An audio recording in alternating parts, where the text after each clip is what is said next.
আসসালামু আলাইকুম। আমি আজকে রান্না করব দেশি চাউলের খিচুড়ি।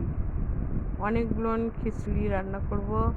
এর জন্য আমি কড়াইয়ে পেঁয়াজ, কাঁচামরিচ, চাউল, মসুরের ডাল, মিষ্টি কুমড়া, কাঁকরোল সব দিয়ে ভুনাচ্ছি। এই যে অনেকক্ষণ ভুনাবো। চাউলটা ভেজে নেব। চাউলটা ভেজে নেওয়া হলে এর মধ্যে আমি পানি দেবো। এই যে দেখুন, অনেক খিচুড়ি রান্নার পদ্ধতি, অনেকগুলো খিচুড়ি, এখানে অনেক লোক খাবে। এই যে চাউলটা মোটামুটি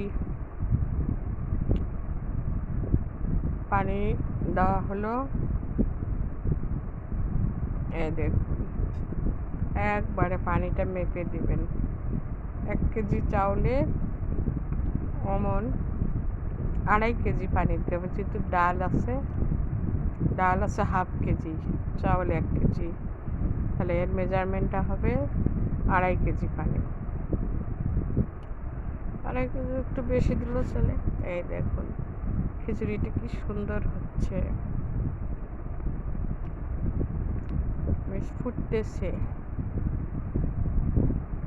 অনেক খিচুড়ি রান্না করতে ভালোই লাগে।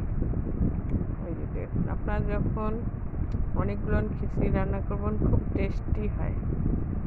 চাউলটা একটু বেশি করে ভেজে নেবেন, দেখবেন খিচুড়িটা খুব টেস্টি হয়।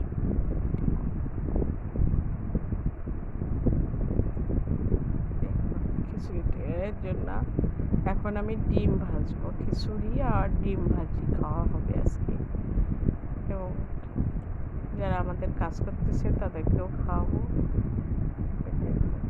ডিম ভাজতেছি, খুব তাড়াহুড়া, ডিম ভাজারও সময় নেই, এমন অবস্থা।